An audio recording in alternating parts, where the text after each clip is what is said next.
Will Griffin.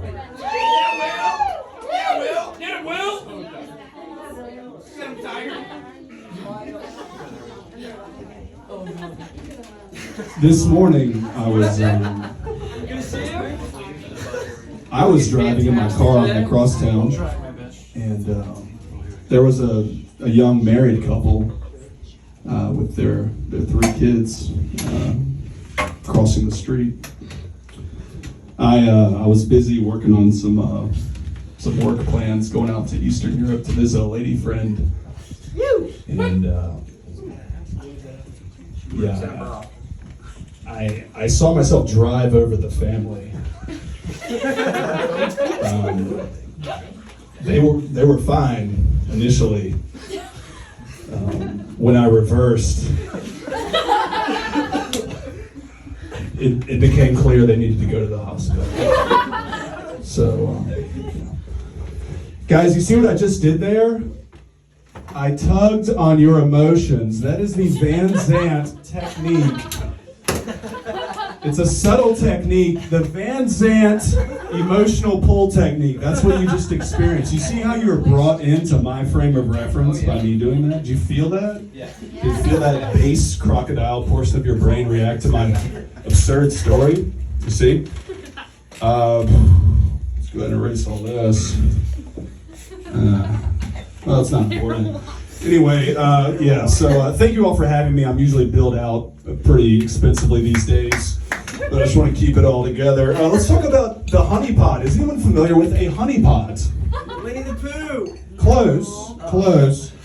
The honeypot is a classic trope in espionage where you have a attractive lady approach a target. Honeypot, yeah. So that's key for you. Anyway, my friend who I was texting on the way before I ran over those people, she seems pretty cool, so I don't really want to dwell there. I believe I want to have a go ahead in a Q&A session. I know everyone's big enthralled. Does anyone have any questions for me? My name's Val Van Zant. I'm a former ex-deep stater. I'm unsuicidable.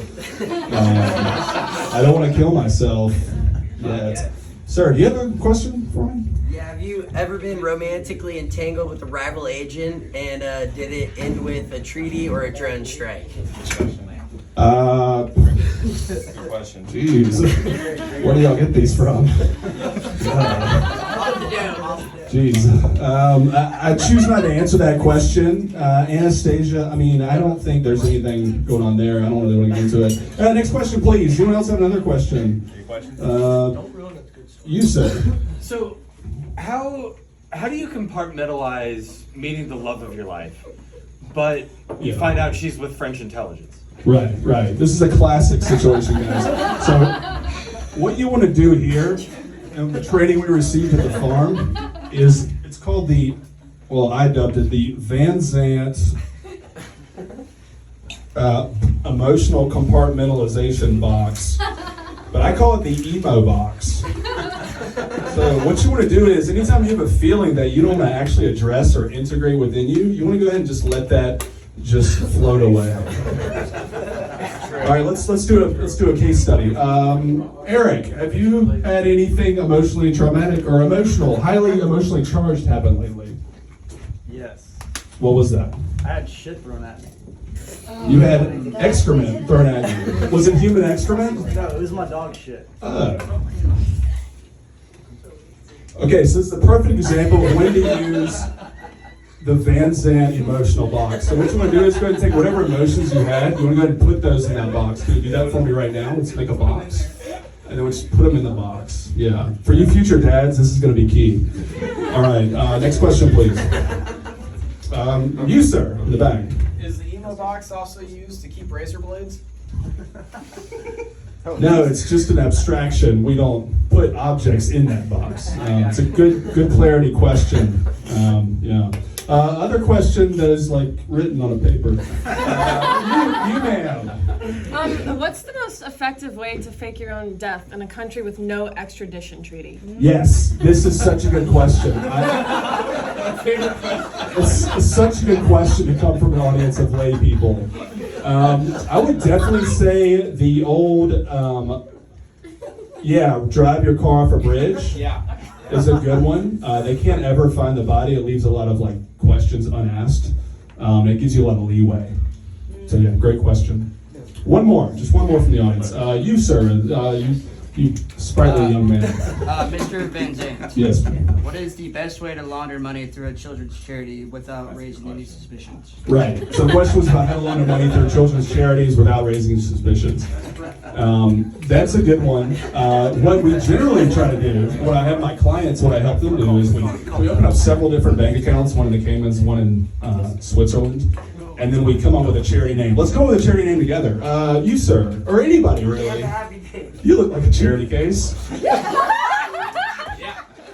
Let's come up with some charity names together, guys. What's a children's charity name that tugs on your emotions? The Oprah Winfrey Foundation. The Oprah Winfrey Foundation. What we want to do is hone in on the suffering of a marginalized group instead. Crutches is good. We're getting some of that. Kids with cancer. Crutches, crossroads. Kids, crossroads, crutches. Yeah. Dead kids die. So the family ran. Right. Well, yeah. The reason I'm actually doing this is to raise money for a family that has been horribly affected by a vehicular accident this morning.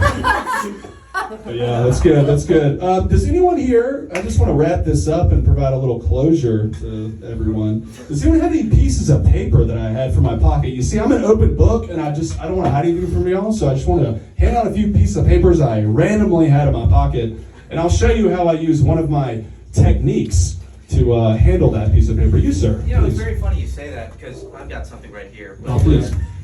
Dearest Anastasia, the nights are long without your touch. I know you're happy behind your wall. All right, that's good. Yeah, okay, thank you. Then why did you give me that? That's fine.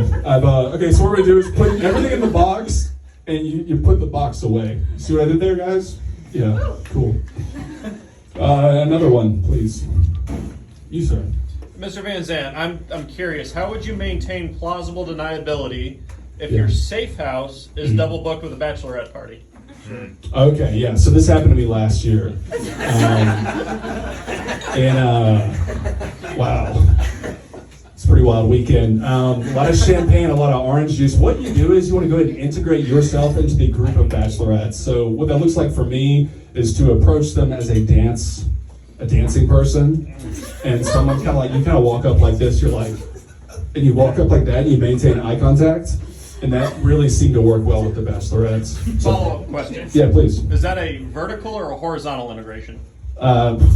It's more internal. Because you want to get inside someone. No, not in that way. I'm not a creep. I'm just saying you have to get inside the person's brain. Right. Whether it's a terrorist, a politician, or a bachelorette party from Spokane, Washington. It's really good. Now, the next thing I want to cover is, does anyone here know what cyanide is? Well, you know, the thing is, in every situation, cyanide is not just a color, it's a poison. You see, I always carry a fake tooth with me. I put the poison in the fake tooth. That way, if I'm compromised or in a situation I don't like, or I run into my ex-wife, I will bite down on this. The cyanide will kill me within 1 minute. 1 minute, yeah. Pretty useful. So let's just keep that in mind before we move on.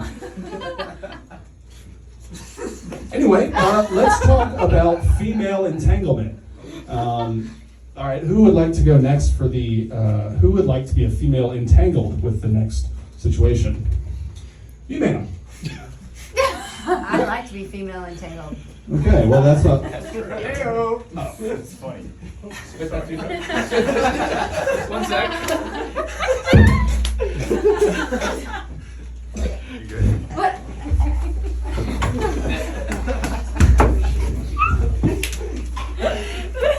Easy, guys. Doctor. Give up.